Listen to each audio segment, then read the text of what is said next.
Hi, my name is Lucretia Johnson. I'm the Community Outreach Dietitian at Otis Moss. And I'm Ryan Hamel, and I'm the System Culinary Manager with Sodexo and University Hospitals. And today we're going to be cooking some whole grain pretzels and also I believe honey mustard that we're going to make out of Greek yogurt. And today we're going to talk about snacking. That is kind of I think the most challenging thing for most of us when it comes to eating healthy is making sure that we're eating healthy snacks. And snacks can be, I think all snacks can fit. Snacks can be more nutritious or less nutritious, and we're going to talk about picking some snacks that are going to be more nutritious. So making sure you're eating a nice healthy protein, healthy fats, good carbohydrates like whole grains and having that fiber in, and just pairing them together to make sure you get good protein, healthy carb, and a nice balance. So how do you build a healthy snack? So the healthy snack we're doing today with the whole grain pretzel is really great because it has that good healthy carbohydrate with the high fiber, but then that mustard we're going to make is going to have a Greek yogurt base, and it's giving you that healthy protein. We always want to make sure we're combining them because we all know if you're just eating something that's super carby and maybe not having the most fiber, it doesn't keep you too full long. So we want to make sure that we're pairing those things, make sure we have something nutritious, keeps us full, and gets us over to our next meal without making us pick choices that may not be as nutritious for us. Great. So we've got a couple things going on here. Again, we're going to do whole wheat pretzels. We're making soft pretzels. And the nice thing about doing these in your house is you can control the ingredients. Right. When you're buying it from the store, you don't know what's in them, you don't know what amounts in them, there's preservatives. Here, this is very simple, and you're going to see all the ingredients that go into this. I'm also going to show you some tools and techniques that we use. I've got a stand mixer here. You can do this by hand as well. You just have to knead it by hand a little bit longer, and I'll kind of talk through some of those components. It's a little bit sloppier. Any stand mixer will do.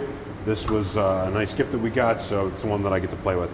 I've got some fun seasonings here. I've got some really good Maldon sea salt, and this is a real coarse, crunchy grind. So when you sprinkle it on there, you get big chunks of it. So when you bite down, it's really satisfying. And that we actually end up using less because it's more present. Mm-hmm. And I've also got kind of a cheat code for soft pretzels in my world. Everything bagel seasoning, I love it. This one I bought off of Amazon. Trader Joe's has a good one too. Yes. Find a salt-free one if you want. They're out there. Some ingredients that we're using to make our pretzels. I've got equal parts whole wheat and all-purpose flour, or you could use bread flour or stone ground. This is just regular whole wheat flour. I've got 2 tablespoons of brown sugar. I've got a little bit of butter. I've got 2.5 teaspoons of active dry yeast. You can use instant yeast in this recipe. Not all recipes you can sub them out for equal parts, but this one you can. And then I've got a couple teaspoons of kosher salt that's going to add some flavor to the dough. So for our dough, we're going to take the yeast and mix it with some warm water. This is just tap water. It's 100 degrees. I measured the temperature with an instant read thermometer. And then we're going to pour that in there. We're also going to add our brown sugar and give that a little stir. And as this sits, that warm water and the sugar is going to activate the yeast. It's going to wake it up. It's actually dried, and the yeast is like a little bacteria, right? Mm-hmm. And the yeast is going to start munching on its sugar, and the warm bath is going to make it wake up. So while that's doing its thing, we're going to see it get nice and foamy here. We're going to just mix the 2 flours together with our 2 teaspoons of salt. And we'll just mix this by hand, and it just kind of speeds up the whole process. A little whisk, tap, tap, tap. And then this goes into our mixer.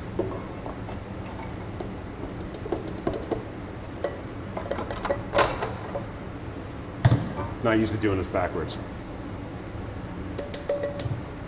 Now, today in Northeast Ohio, it's pouring rain outside and it's very humid.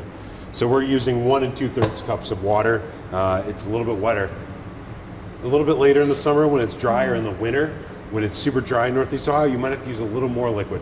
And baking is very scientific, but also it's atmospherically dependent. So I would recommend just kind of, if you need to add a little more flour, you can add a little more flour. Watch the dough though and kind of play with it. You get a feel for it after you do it a couple times. So we're going to go ahead and give that yeast mixture a little bit of a stir again. And you can see it's kind of starting to get a little bit foamy and nice and cloudy. And we're going to put our dough hook attachment in. We're making bread. We're going to add that softened butter.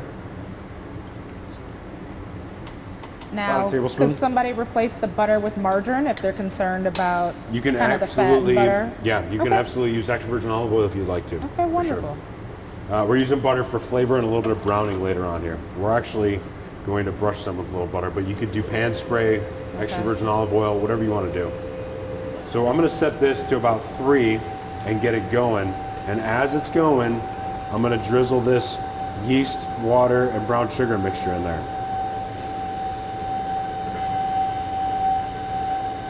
And give it a little swirl. You want to get all that goodness in there. And this is going to do its thing for a couple minutes. It's going to take a couple minutes to combine, and we're going to let it combine. And once it's combined, you'll start to see the dough kind of pull away from the walls of the mixer. And I'll show you what it looks like. And then we're going to knead it for 7 minutes in the mixer. We'll set a timer, 7 minutes, and let it run. If you were doing this by hand, at the moment that everything comes together, you're going to knead it for about 20 minutes by hand. Oh, wow. The mixer gives a big mechanical advantage, and it makes the process go a lot quicker. Again, I love this thing. I've actually had to pull it apart and rebuild it because we use it so frequently. All right, so this is what it looks like when it all comes together, and we're going to let that go for another 7 minutes. When that's done mixing, 7 minutes is up, it's going to look nice and glossy. All of the scraps are going to get pulled away from the side of the bowl. Hit it with a tablespoon of olive oil, flip it over, rub the olive oil in there, wrap it with plastic wrap, and we got to let it proof until it doubles in volume. Okay. All right, so at room temperature, it might take about an hour and a half. If it's warm outside, it might take 45 minutes. We broke our oven recently and bought a new one, and my wife's one requirement is that we had a proof setting on it. Okay, nice. It takes 30 minutes at 95 degrees in a proofing oven if you've got that option. Excellent. So I've done all this work at a time. I'm going to move the mixer out of the way. And I'm going to show you what I got. So I've actually split this into a couple different batches because I've kind of done a little bit of legwork ahead of time. But once you get it out, it's basically going to look like this. It's going to be about 4 times this size though. And we're just going to put it down on our work surface and pat it out, and we're going to divide it into 12 equal balls. So I've already got a couple done here. This is going to be about 3 pieces. And you can use a scale to measure them. Just weigh the whole batch of dough and then divide it by 12 and then tear your scale out. If you don't have a scale, just eyeball it. It doesn't have to be perfect. Get my water going here. So then we're going to take these and we're going to kind of flatten them and push them down and move our hand in a big circle. And this is going to create these nice little dough balls, right? Nice and glossy. Same thing here. Push down and it kind of gets rid of all the little air pockets and holes. Nice, perfect little balls. And that's the third one. So then we take those balls, and this is where playing with Play-Doh as a kid kind of prepared me for life, right? Roll them into this cigar shape, and then with both hands, let me give myself a little space here. We're gonna push down, pretty firm, but even with your pressure, and kind of spread your fingers out as you're rolling back and forth. And you wanna roll them into a long, 24-inch is what we're shooting for, basically dough rope. Okay. And it's gonna take a minute. You can cover those dough balls with plastic wrap. If you got the kids around, you wanna get the kids working in the kitchen, they always get a big kick out of this. You could also stop here and cut them into little pretzel bites if you wanna do a little portion control if you'd like. But I like to roll them into these big long dough snakes, right? About 24 inches, eyeball. 1, 2, that's good enough. And then crisscross the tips twist it once, and then bring them down to create your pretzel shape. Okay. And I push down where the knots connect a little bit, just so it doesn't separate. So again, little cigar shape here. I love playing with food. This is like, Right. you know, I get my niece and nephew in the kitchen with me, and we start, and I'll get them right next to me, and they'll sit there and, you know, and if you break it apart while you're rolling, just stick Put it back together. Yeah, right. no big deal. But this is fun, right? And we saw what went in here, brown sugar. You could use honey in that recipe instead of brown sugar if you want. Absolutely. You could use, you know, some other artificial sweetener if you're watching what you put in there. I'm not familiar with working with some of those things, but you can do some research on the internet. So then we're going to crisscross here, do a twist, and then pinch it, and pinch where the knots come together. Okay. So after you do all 12 of those, let them rest for about 15 minutes. And they're going to puff up. Excellent. And that's what they're going to look like. Now, we're going to boil these in a soda bath. Typically, the ones that you buy in the store, they have a factory, they use lye to boil their pretzels, and it gives them that really nice sheen. Lye is very dangerous to work with. It's used in making soap. It can cause burns. Right. We don't mess with that. I got about 12 cups of water that I'm boiling here, and about a half a cup of baking soda. And be careful when you're adding it, because it does kind of react with the heat. And then we're just going to add our pretzels into the soda bath here. We can add 4 or 5 at a time. They're nice and soft. Be careful with it. And we're going to boil them for about 30 seconds per side.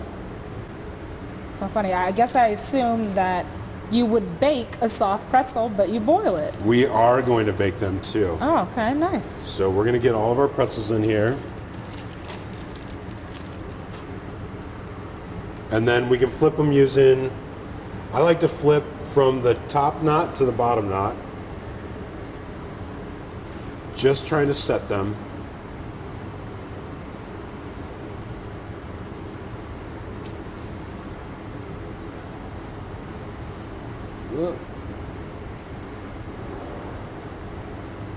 This is very similar to making bagels. And then we take our pan with our parchment paper and hit it with a little bit of pan spray. So we're gonna brush our pretzels with butter. If you use egg, it makes them taste a little funky. You could also use pan spray or olive oil, but you need to kind of hit them with a little bit of something.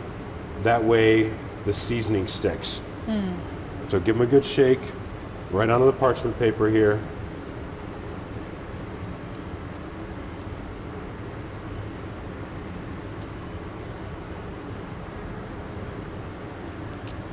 And give them a little bit of space because they're going to puff up.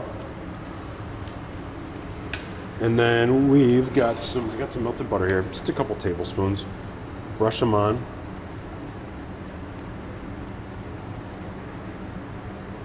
And then there's nothing wrong with the butter because it's a fat. Fat helps you stay fuller longer. So if you're making something like this with fiber and fat, and then with the protein, it's going to be a good snack to last you to your next meal instead of feeling like you need to have a few snacks. And I'm going to do a couple of these with the little flaky salt, and then I'm going to hit a couple of them with the everything bagel seasoning. This is my favorite. I put this on like avocado toast in the morning. Yes. But shake it on there. It's got garlic and sesame seeds and poppy seeds in there. So we're going to do a few of these. Once you get them all done, 425 degree oven for 10 to 12 minutes until they're nice and golden brown, top and bottom, all right? So we're gonna chuck them in there. Okay. Hey Siri, set a timer for 10 minutes. While we're waiting for those to cook, we're gonna make a Greek yogurt honey mustard. Now personally, I am a big fan of dipping my soft pretzels in straight whole grain mustard. I like the spicy mustard. Yeah, that's it. I love just plain mustard. But my kids love honey mustard, so we've kind of worked out this recipe to make it a little bit smarter, right? I've got equal parts of Greek yogurt. This is low-fat Greek yogurt, 2%. So I've got some Dijon mustard. I've got some yellow mustard as well, which helps give it that nice twang. Dijon by itself is kind of boring. Yeah. I've got some honey. Now when I put the honey in a measuring cup, I spray it with a little bit of pan spray because it helps make it nice and clean. It helps get it out easily. I've also got just about a tablespoon of vinegar. This is red wine vinegar. You could use apple cider, champagne vinegar, whatever you have on hand. Some paprika. You can also use curry powder here, which is kind of a fun flavor. And then a little bit of extra virgin olive oil, just to add a little bit of fat back in. Again, we're controlling the fat here. We've got kosher salt, some ground black pepper. Give it a good whisk.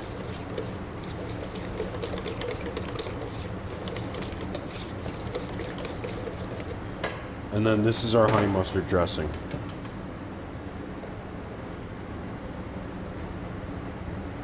Put that in a little bowl.